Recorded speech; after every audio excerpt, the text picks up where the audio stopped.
Vamos lá, galera, aprofundando os nossos estudos de preparação para esse concurso, para ficarmos competitivos e termos uma grande realização, um grande desempenho no dia da sua prova, rumo à aprovação. Vamos que vamos. Moçada, a gente continua falando sobre a história do Brasil, olha que legal. E hoje a gente fala sobre a organização do Estado monárquico. Vamos falar então sobre a implantação da monarquia no Brasil logo após a nossa emancipação política, logo após a independência do Brasil, alcançada em 1822, tendo como uma das lideranças principais o príncipe Dom Pedro, que acabou se tornando imperador do Brasil.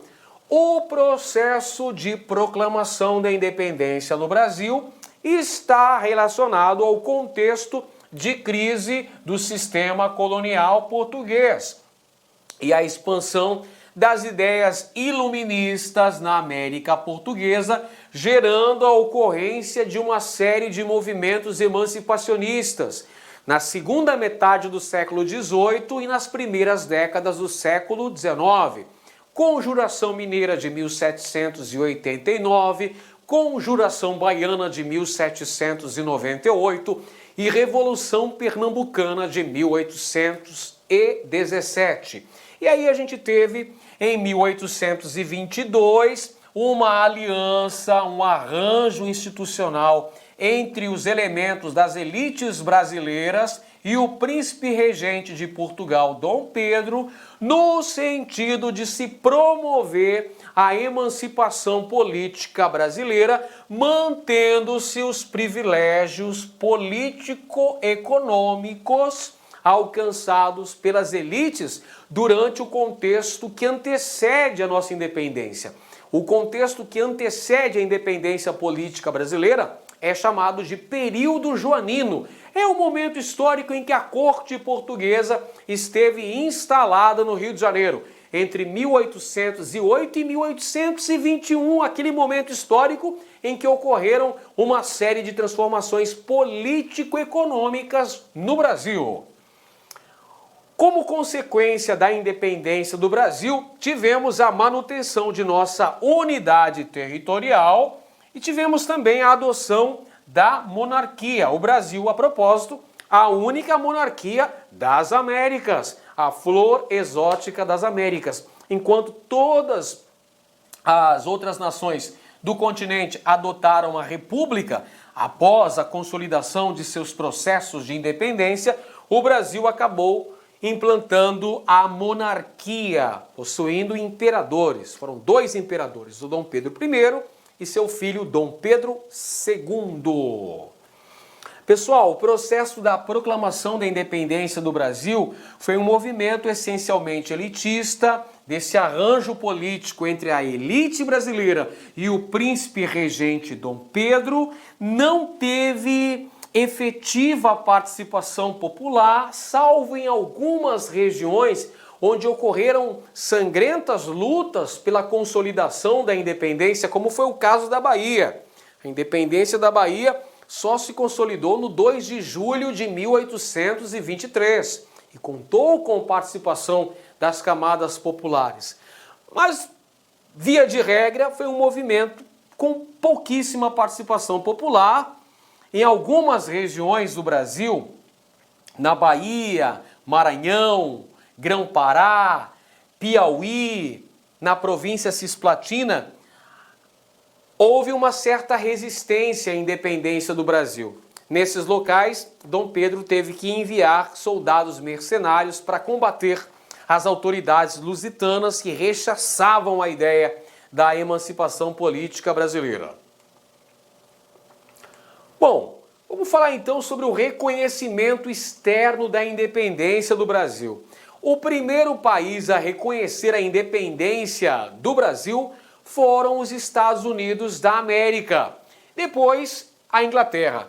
Os Estados Unidos reconheceram nossa independência em 1827, pessoal, apoiados na chamada Doutrina Monroe. Doutrina Monroe, criada pelo presidente norte-americano James Monroe, preconizava a expressão América para os americanos e era contrária a qualquer tentativa de recolonização do continente americano por parte das potências europeias. Perfeito? Então, a América para os americanos é a doutrina Monroe dos Estados Unidos, que são, portanto, o primeiro país a reconhecer a nossa independência política. É claro que os Estados Unidos já estavam de olho em futuros mercados, são interesses político-econômicos. Os Estados Unidos queriam se afirmar enquanto potência política regional aqui na América e já vislumbravam futuros interesses econômicos na América, por isso que vão apoiar a tal da doutrina Monroe, América para os americanos. A Inglaterra, por sua vez, só vai reconhecer a independência política do Brasil em 1827, quando o Brasil se compromete a pagar uma indenização no valor de 2 milhões de libras esterlinas para Portugal. Dinheiro esse que o Brasil não possuía, teve que contrair empréstimos junto à própria Inglaterra para pagar a Portugal, pessoal. Claro que a Inglaterra tinha interesses estratégicos na independência do Brasil, principalmente no que tange à renovação dos acordos comerciais que haviam sido firmados com Portugal durante o período da presença da corte no Rio de Janeiro. O chamado período joanino, gente. Durante o período joanino, nós vimos que foram assinados vários acordos comerciais entre Portugal e Inglaterra. A abertura dos portos em 1808, os tratados de comércio e navegação, aliança e amizade de 1810. Então a Inglaterra queria uma garantia de que esses acordos seriam renovados. A Inglaterra também já estava de olho na questão do mercado consumidor, exigindo que o Brasil abolisse com o tráfico negreiro. Beleza? Então há interesses econômicos, interesses comerciais muito grandes por trás desses reconhecimentos, tanto dos Estados Unidos quanto da Inglaterra em relação à nossa independência política. Vamos lá. No processo de estruturação política do Estado brasileiro, nós tivemos a convocação da Assembleia Constituinte, que deveria se reunir para redigir a nossa primeira Constituição. E dentro da Assembleia Constituinte, que reunia representantes de todas as províncias brasileiras, havia dois grupos políticos, o Partido Brasileiro e o Partido Português. O Partido Brasileiro apresentava dois grupos, o liberal e o conservador. E eles defendiam a limitação do poder executivo, enquanto o Partido Português defendia a união entre Brasil e Portugal e defendia a centralização política nas mãos do imperador.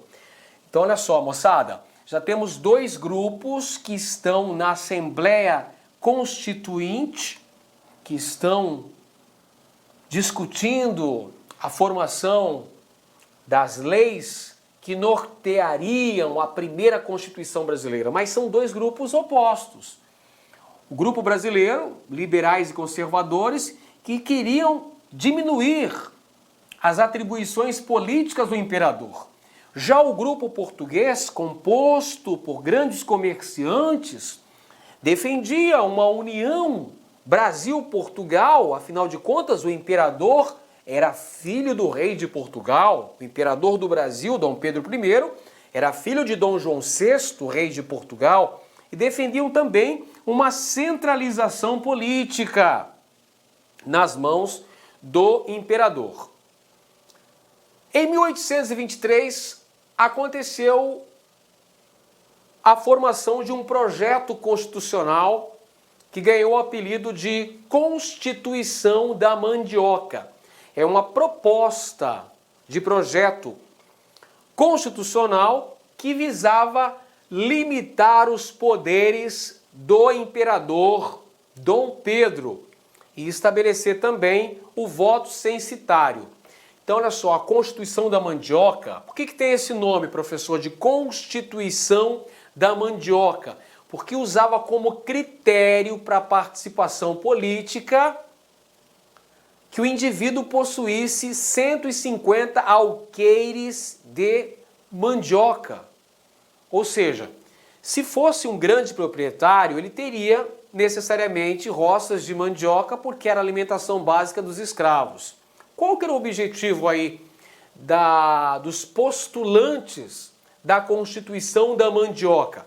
Ora, o objetivo, pessoal, era excluir da participação política os indivíduos portugueses, porque via de regra os portugueses eram comerciantes. Então eles não tinham terras, eles não tinham alqueires de mandioca. E ao mesmo tempo, essa Constituição tinha em seus princípios norteadores limitações, mecanismos que limitassem as atribuições do imperador Dom Pedro I. Claro que a reação do imperador não foi nada boa. Quando ele viu que a galera da Assembleia Constituinte queria frear os seus poderes, o que ele fez? Não aceitou. E ordenou que os soldados invadissem a Assembleia. Houve a famosa Noite da Agonia e Dom Pedro acabou dissolvendo a Assembleia Constituinte. Inclusive, alguns deputados chegaram a ser presos. E aí, o que vai acontecer? Dom Pedro vai se reunir com seus ministros de Estado e vai outorgar a nossa primeira Constituição em 25 de março de 1824. É a Constituição de 1824, Constituição outorgada, ou seja, é uma Constituição imposta, que estabelecia voto censitário, estabelecia um critério para participação política, um critério baseado na renda do cidadão. O cidadão tinha que ganhar um certo valor, tinha que comprovar rendimentos para ter direito à participação política. 100 mil réis anuais era o critério para que ele pudesse participar do processo político. Essa Constituição também estabeleceu 4 poderes. Além dos tradicionais executivo, legislativo e judiciário, tínhamos um poder que flutuava sobre esses outros 3. E esse poder era exercido exatamente pela figura do imperador Dom Pedro I. Esse poder era chamado de moderador. Era um poder que estava acima dos outros 3, das outras 3 esferas de poder. Poder moderador. Essa Constituição também estabeleceu o catolicismo como religião oficial do Brasil. Então tínhamos uma religião oficial. O Estado comandava o aspecto religioso, ou seja, a Igreja Católica estava atrelada ao Estado. O imperador também era o chefe da igreja. Sistema de padroado e beneplácito. Perfeito? Através do sistema de beneplácito, pessoal, o imperador tinha a primazia da nomeação dos bispos no Brasil. Vamos lá então. Igreja Católica atrelada ao Estado. Tudo bem? São algumas das principais características da Constituição de 1824. Lembre-se que foi uma Constituição outorgada, ou seja, foi uma Constituição imposta. Mas será que todo mundo aceitou essa imposição, essa arbitrariedade do imperador que impôs a Constituição de 1824? Não. Ocorreu nesse contexto histórico, no mesmo ano, um movimento revolucionário que era separatista, republicano, federalista e popular lá nas províncias de Pernambuco, Ceará, Rio Grande do Norte e Paraíba. Esse movimento começou em Pernambuco, mas acabou se espalhando por outras províncias nordestinas, Ceará, Rio Grande do Norte, Paraíba. Como é que se chamou esse movimento aí, professor Edenilson? Esse movimento se chamou Confederação do Equador. Movimento separatista aí, pessoal, contra a arbitrariedade, contra a imposição da Constituição de 1824, contra o poder moderador, pessoal. Quem que estava na liderança desse movimento? Paz de Andrade, Cipriano Barata, que a propósito já havia participado da Conjuração Baiana, e o Frei Caneca, Frei Joaquim do Amor Divino Caneca. Frei Caneca, liderança popular da Confederação do Equador, pessoal. Esse movimento separatista, que queria fundar uma república nessa região do Brasil, sofreu com a repressão das forças imperiais. Dom Pedro I contratou soldados mercenários ingleses para sufocarem o movimento da Confederação do Equador, pessoal. O próprio Frei Caneca foi preso e condenado à morte. Deveria ser enforcado, mas acabou sendo fuzilado. Frei Caneca. Muito bem, essa repressão, esse caráter arbitrário do nosso imperador, Dom Pedro I, repercutiu muito mal pelo Brasil, gerando uma grande impopularidade do imperador. Por que o imperador ficou tão impopular, professor? Ele não era um líder, ele não comandou o processo da independência do Brasil, era considerado por muitos um grande herói, o defensor perpétuo do Brasil.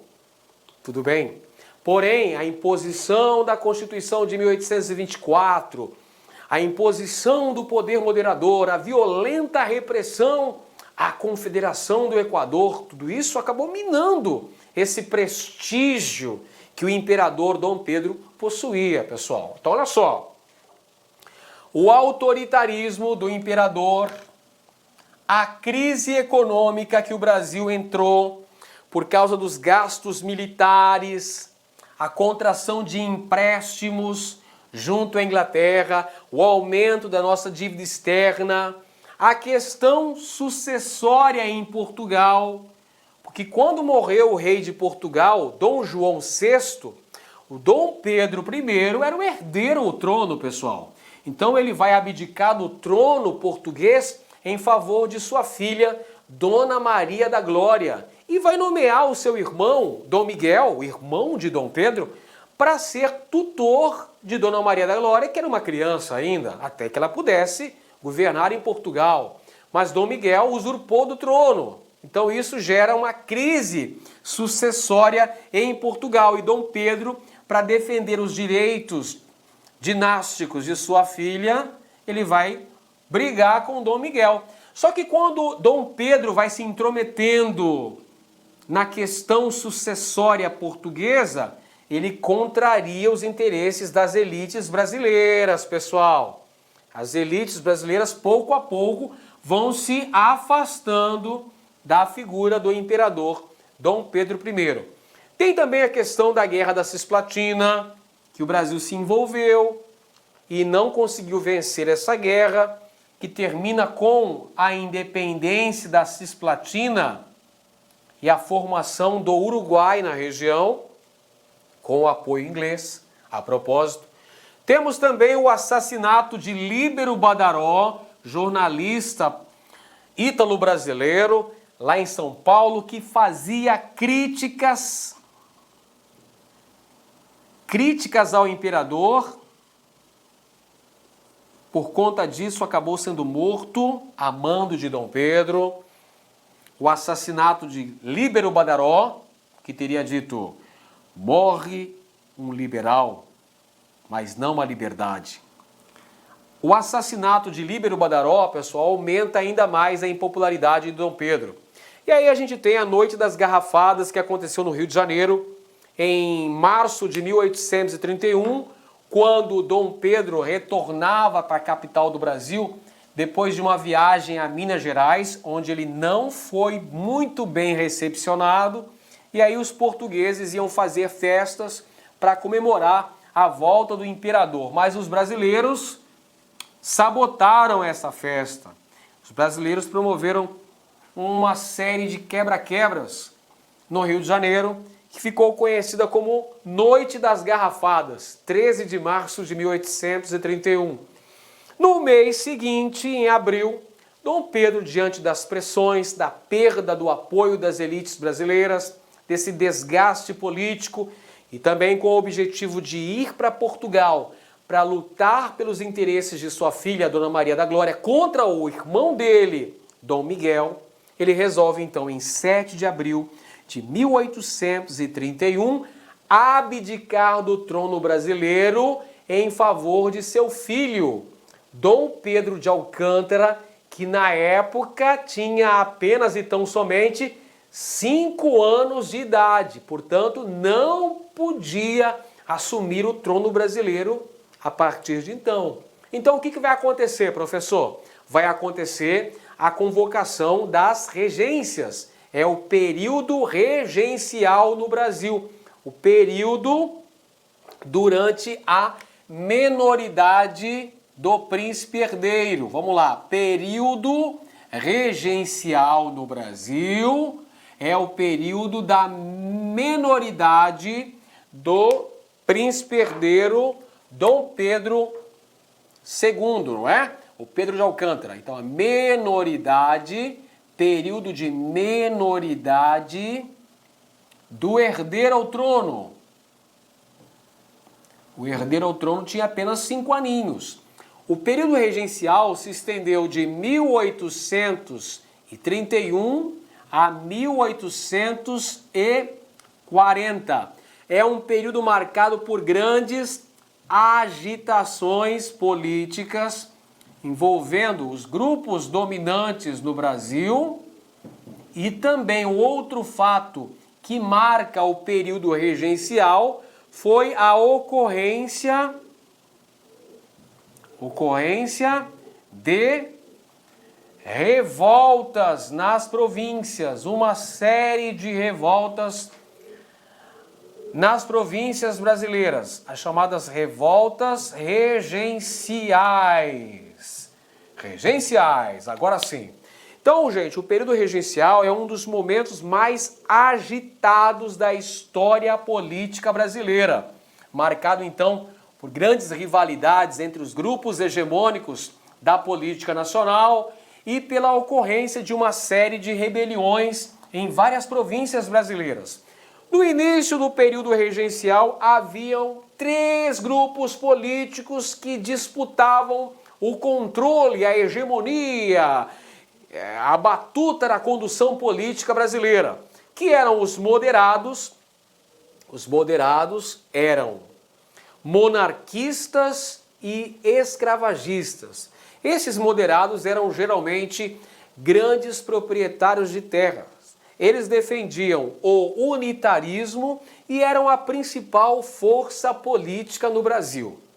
Haviam também os exaltados, pessoal, os liberais exaltados, que geralmente eram camadas médias, profissionais liberais. Eles defendiam o federalismo, ou seja, maior autonomia para as províncias. Muitos deles chegavam a defender a causa republicana no Brasil e defendiam também o liberalismo. Já os restauradores, que em sua grande maioria eram comerciantes e burocratas portugueses, defendiam o absolutismo, a concentração do poder na mão do imperador e defendiam inclusive o retorno de Dom Pedro de Portugal para o Brasil. Então são 3 grupos políticos. Os liberais moderados, que defendiam a manutenção da ordem socioeconômica vigente. Os liberais exaltados, que chegavam a defender a causa republicana, defendiam o federalismo, e os restauradores, os portugueses, que defendiam a volta de Dom Pedro I para o Brasil. Gente, o período regencial vai de 1831 até 1840. Tivemos então 4 regências, beleza? 2 regências trinas e 2 regências unas. Primeiro a regência trina provisória, depois a regência trina permanente, depois a regência una do padre Diogo Antônio Feijó e por último, mas não menos importante, a regência una de Araújo Lima. O primeiro momento, que vai de 1831 a 1837, é conhecido como avanço liberal. O primeiro momento é chamado de avanço liberal. Tivemos uma série de medidas que foram tomadas durante essa fase no Brasil. Por exemplo, já em 1831, a criação da Guarda Nacional, que deveria defender os interesses das camadas dominantes e sufocar as possíveis revoltas que viessem a acontecer nas províncias brasileiras. Em 1832 foi aprovado o Código do Processo Criminal, que deu maior poder para os latifundiários, porque eram esses latifundiários os responsáveis pela nomeação dos juízes de paz, que iriam responder pela causa judiciária na esfera dos municípios. 1834, pessoal, a criação do ato adicional. Esse ato adicional foi incluído na Constituição de 1824. Entre suas principais medidas estavam a criação das assembleias legislativas provinciais, dando uma maior autonomia para as províncias, que poderiam, a partir de agora, eleger os seus deputados provinciais. Outra medida importante do ato adicional, pessoal, foi a transformação da regência trina, a regência que apresentava 3 governantes, 3 regentes, passa a ser, a partir de agora, uma regência una, apenas um governante. E o primeiro regente uno foi o padre Diogo Antônio Feijó, que governou o Brasil entre 1835 e 1837. É durante a regência de Feijó que eclodem no Brasil diversas revoltas regenciais nas províncias brasileiras, no Grão-Pará, no Maranhão, na Bahia, no Rio Grande do Sul. Ocorrem as chamadas rebeliões regenciais. Aqui estão as principais. Cabanagem, uma rebelião popular que eclodiu na província do Grão-Pará entre 1835 e 1840. Balaiada, uma rebelião que ocorreu na província do Maranhão entre 1838 e 1841. Rebelião esta que foi pacificada pelo Duque de Caxias, Luiz Alves de Lima e Silva. Temos também a Revolta dos Malês, que aconteceu em Salvador no ano de 1835, uma revolta de escravos muçulmanos lá em Salvador. A Sabinada, uma revolta da classe média de Salvador, que aconteceu entre 1837 e 1838. 1837, deixa eu ajeitar aqui, 1837 e 1838. E tivemos também a Farroupilha, que aconteceu no Rio Grande do Sul, que teve a liderança dos grandes estancieiros gaúchos, dentre eles Bento Gonçalves, a mais longa revolta da história do Brasil, durou 10 anos, de 1835 a 1845. Como você percebeu aí, meu amigo, o período regencial foi extremamente conturbado, com a ocorrência de uma série de revoltas. Olha o mapa aqui para a gente se situar melhor nesse contexto histórico. Cabanagem, revolta regencial que aconteceu na província do Grão-Pará entre 1835 e 1840. Balaiada, revolta que aconteceu no Maranhão entre 1838 e 1841. Revolta dos Malês, 1835 e Sabinada, 1837 e 38, ambas ocorreram na província da Bahia, além da Guerra dos Farrapos ou Revolução Farroupilha, a mais longa revolta da história do Brasil, que aconteceu nas províncias de São Pedro do Rio Grande do Sul e Santa Catarina, entre 1835 e 1845. Gente, o segundo momento das regências é chamado de regresso conservador. Você lembra? O primeiro momento chamava-se avanço liberal, 31 a 37. O regresso conservador, por sua vez, vai de 37 a 1840 e tem início com a regência de Araújo Lima, que vai promover uma série de combates às revoltas, à repressão contra as revoltas que ocorriam, que estouravam, que pipocavam nas províncias brasileiras. É nesse momento histórico também que nós vamos ter o início do processo de construção da memória nacional brasileira. São criados, nessa época, o Arquivo Nacional, o Instituto Histórico e Geográfico Brasileiro e o Imperial Colégio Pedro II. Todas essas instituições tinham a missão, o objetivo de promoverem a construção da memória nacional brasileira.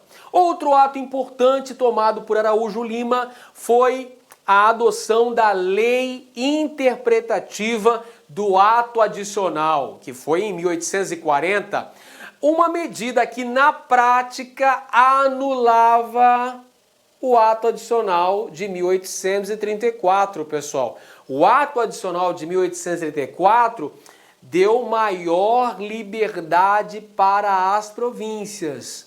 A lei interpretativa do ato adicional vai restringir essa autonomia das províncias. E, finalmente, no ano de 1840, temos o chamado golpe da maioridade. O que foi o golpe da maioridade, professor? O golpe da maioridade, senhoras e senhores, foi uma proposta, uma manobra política que antecipava a maioridade de Dom Pedro de Alcântara para que o mesmo pudesse assumir o trono brasileiro. Por que razão? Você pode me perguntar. O Brasil enfrentava um contexto marcado por uma grande instabilidade política, pessoal. Essa instabilidade política era fruto das revoltas. Lembra das revoltas regenciais? Sabinada, Cabanagem, Balaiada, Revolta dos Malês, Farroupilha, algumas delas ainda estavam em curso nesse momento. Entre elas a Balaiada e a Guerra dos Farrapos. Então essas revoltas provinciais, causavam uma certa instabilidade política e chegavam inclusive a ameaçar a fragmentação territorial, porque algumas dessas revoltas chegavam a ter um cunho separatista. Olha o que aconteceu, por exemplo, lá no Rio Grande do Sul. Surgiu a República de Piratini. Beleza? Então, havia uma ameaça à instável unidade territorial brasileira. Opa, olha só. Alguns desses movimentos eram republicanos, separatistas. Diante disso, e para atender aos interesses da aristocracia rural brasileira, liberais vão fazer a propaganda pela antecipação. Os liberais, né? Pessoal, haviam 3 grupos políticos no início do período regencial, não é isso? Eu falei para vocês? Os liberais moderados, os liberais exaltados e os restauradores. Posteriormente, esses 3 grupos viraram 2. Os progressistas, que defendiam maior autonomia para as províncias, e os regressistas, que defendiam mais centralidade política. Os progressistas, por sua vez, deram origem aos liberais. Os regressistas deram origem aos conservadores, que vão ser as 2 grandes forças políticas do segundo reinado no Brasil. O Partido Liberal, os chamados Luzias, e o Partido Conservador, os denominados Saquaremas. Então, inicialmente, quem vai defender a bandeira da antecipação da maioridade de Dom Pedro são os liberais. Mas, posteriormente, eles vão receber também o apoio de uma parte dos conservadores por conta de toda essa instabilidade política que chegava a ameaçar a integridade territorial brasileira, moçada. Por essa razão foi feita a antecipação da posse do imperador. Olha ele aqui no desenho, ainda era um menino, tinha 14 anos. Iria completar 15 anos em dezembro daquele ano. Foi feita então a antecipação da posse do imperador como forma de restabelecer a ordem monárquica. Seria mais ou menos algo como colocando o menino imperador no trono, tudo vai ficar no seu lugar. A ordem vai ser restabelecida no Brasil. Não é como se a figura imperial, a figura do imperador Dom Pedro II, pudesse ser um agente pacificador dessas instabilidades nacionais. Perfeito então, moçada? Vamos então conferir algumas questões sobre essas temáticas que a gente discutiu na aula de hoje. Vamos lá, primeira questão aqui. Durante as discussões da Constituinte, ficou manifesta a intenção da maioria dos deputados de limitar o sentido do liberalismo e de distingui-lo das reivindicações democratizantes. Todos se diziam liberais, mas ao mesmo tempo se confessavam antidemocratas e antirrevolucionários. As ideias revolucionárias provocavam desagrado entre os constituintes. A conciliação da liberdade com a ordem seria o preceito básico desses liberais, que se inspiravam em Benjamin Constant e Jean-Baptiste Say. Em outras palavras, conciliar a liberdade com a ordem existente, isto é, manter a estrutura escravista de produção, cercear as pretensões democratizantes. Muito bem, essa é uma citação, um trecho da historiadora Emília Viotti da Costa, que está no livro Da Monarquia à República, Momentos Decisivos. Muito bem. A Constituição de 1824 foi uma peça jurídica importante para conciliar liberdade e ordem. Qual característica presente nessa Constituição corrobora com tal ideia? Vamos ver então. A alternativa A diz aqui, ó, deputados e senadores eram eleitos pelo voto indireto e os candidatos e eleitores deveriam comprovar renda mínima para exercer esses respectivos direitos. Verdade, pessoal. A Constituição de 1824 estabeleceu voto censitário, ou seja, havia um critério da renda mínima do indivíduo para que ele pudesse votar e para que ele pudesse ser votado. O cidadão tinha que comprovar seus rendimentos para que ele pudesse, primeiro, ser eleitor e depois ser candidato a deputado.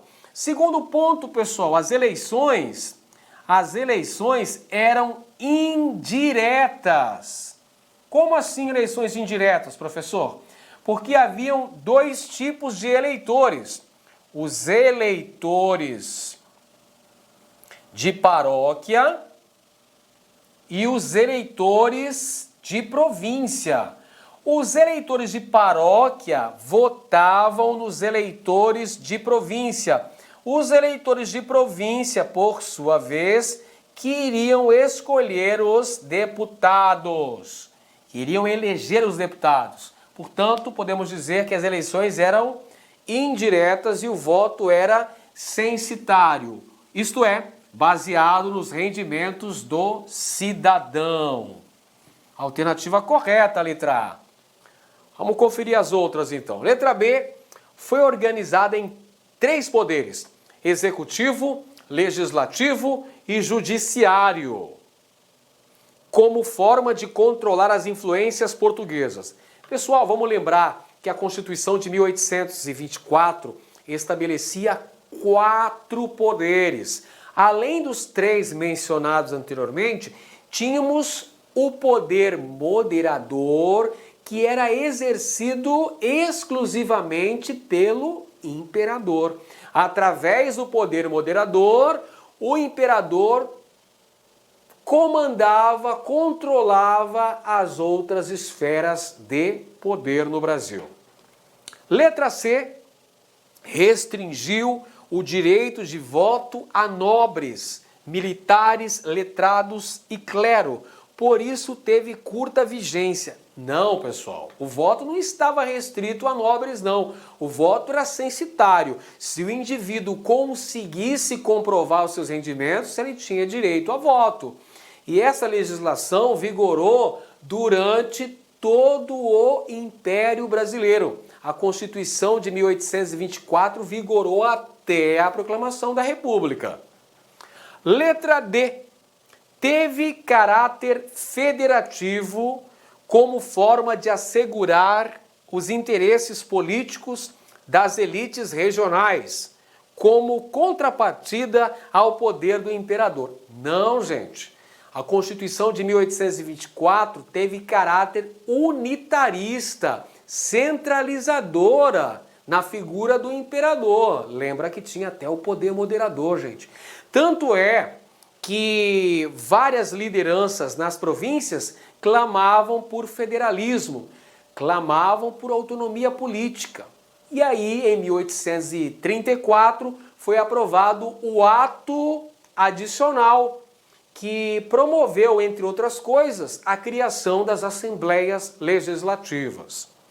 Então, a única alternativa correta aqui é a letra A. Próxima.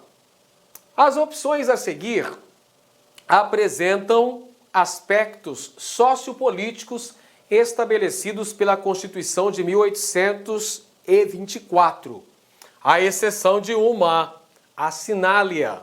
Vamos lá então. Essa questão aqui, moçada, apresenta características da Constituição de 1824, a primeira Constituição brasileira. E a gente vai procurar a única alternativa que não apresenta uma característica de tal Constituição. Vamos lá.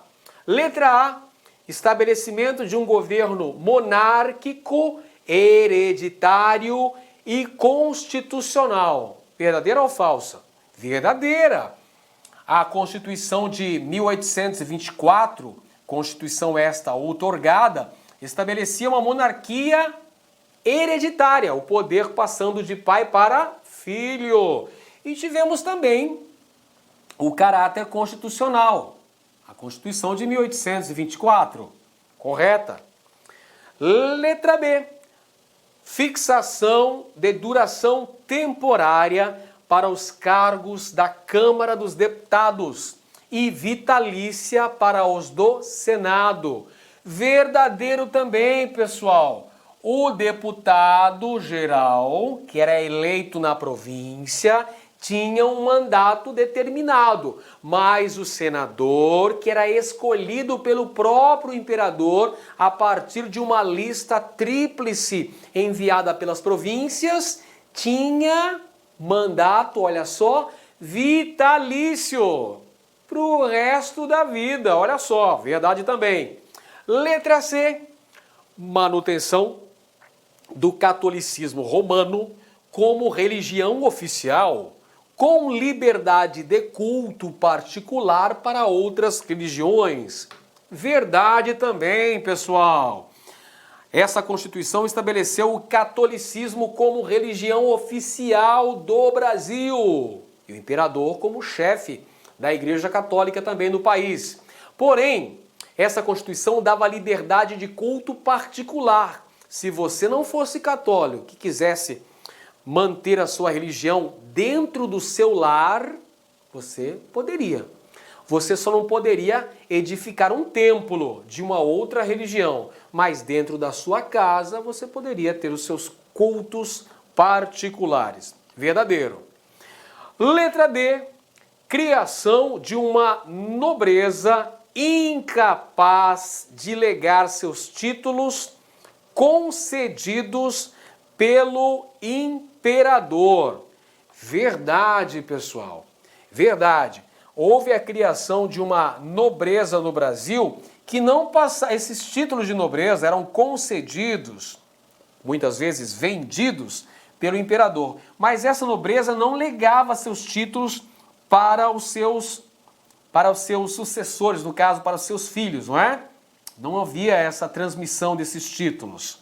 Era a incumbência apenas do imperador no Brasil, isso determinava a Constituição. E a letra E, determinação do voto direto e censitário para a Câmara dos Deputados e indireto para o Senado. Não, pessoal, nós vimos que o voto era indireto. Haviam eleitores de província, aliás, eleitores de paróquia e eleitores de província. Os eleitores de paróquia votavam nos eleitores de província. Eram os eleitores de província que elegiam os deputados e a lista tríplice de senadores. Dessa lista tríplice de senadores, quem escolhia era o imperador. Dos três, escolhia um que tinha um mandato vitalício. Então aqui, ó, essa é incorreta, a letra E.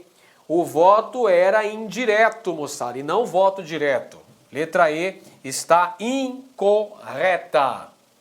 Beleza, vamos para a próxima questão aí. Na sequência, temos a questão número 3. Houve um momento da história do Brasil Império em que a unidade territorial do Brasil sofreu sérias ameaças. Nesse momento, os debates políticos giravam em torno de temas como a centralização ou a descentralização do poder, o grau adequado de autonomia que deveriam gozar as províncias, o modelo mais adequado de organização das Forças Armadas.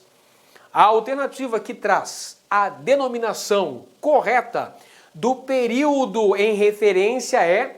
Gente, como é que é chamado esse período marcado por uma grande agitação política, por ocorrência de rebeliões nas províncias, por discussões de temas relativos à centralização, que é o chamado unitarismo, ou descentralização, que é o chamado federalismo? Não é isso? Moçada, tem também a questão das Forças Armadas, que foi criada nesse período aí, a Guarda Nacional. Qual é esse período em questão? É o período do primeiro reinado? Diz a letra A. É o período regencial? Diz a letra B. É o segundo reinado? Está na letra C.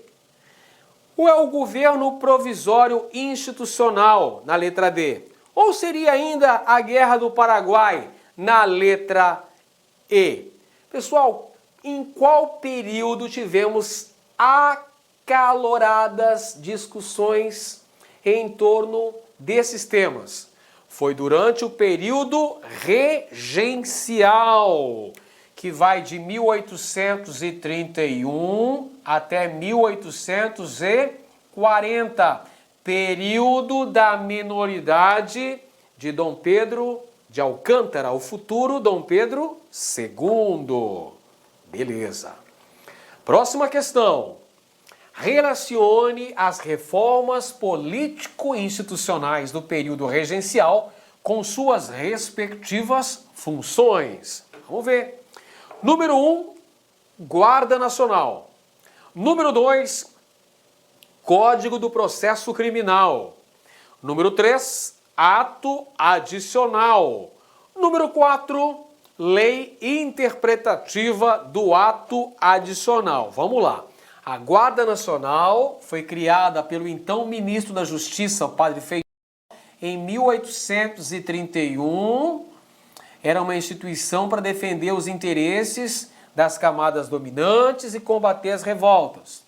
O Código do Processo Criminal aconteceu em 1832 e criava o cargo dos juízes de paz, que eram nomeados pelos latifundiários e respondiam a uma espécie de delegado e juiz na esfera dos municípios. O ato adicional foi aprovado em 1834 e criava, entre outras coisas, as assembleias legislativas. E a lei interpretativa do ato adicional foi aprovada em 1840 e, na prática, foi uma anulação do que havia sido estabelecido pelo ato adicional. Vamos conferir então, vamos fazer a relação dessas reformas políticas com suas respectivas funções. Vamos conferir a primeira aqui. Instrumento usado para frear a autonomia das províncias de acordo com os ideais conservadores. O que é isso aí, pessoal? Isso aí é a lei interpretativa do ato adicional, aprovada em 1840, visava frear a autonomia das províncias. A próxima, instrumento forjado para ampliar o poder legislativo local por meio da criação das assembleias legislativas provinciais. Opa, esse aí é o ato adicional de 1834, número 3. Legal. Próximo, vamos lá. Instrumento estabelecido para manter a ordem interna com potencial uso coercitivo para a repressão das revoltas. Criado em 1831, Guarda Nacional, número 1, pessoal. Vamos colocar na sequência aqui, número 1. E a outra ainda, instrumento utilizado para fortalecer os proprietários rurais provinciais que elegiam a autoridade judiciária do município, o chamado juiz de paz. Bom, esse aí é o Código do Processo Criminal, não é isso? Exatamente. Opa, que beleza. Número 3, hein? Número 2 agora, número 2. Então a sequência que ficou 4, 3, 1, 2. Assinale a opção que indica a relação correta de cima para baixo. Então tá aqui, ó, de cima para baixo, pessoal. 4, 3, 1, 2. Vamos procurar então aqui, ó. 4, 3, 1, 2 está onde? Está na alternativa C de casa. 4, 3, 1, 2. Aí está a resposta correta. Beleza. Mais uma aí, dá tempo mais uma aí, produção? Mais uma? Mais uma. A primeira Constituição do Brasil, de 1824, estabelecia uma organização do sistema político em 4 poderes. Além dos poderes executivo, legislativo e judiciário, havia o poder, olha só, letra A, absoluto, letra B, hierárquico, letra C, moderador, letra D, régio ou letra E, patriarcal.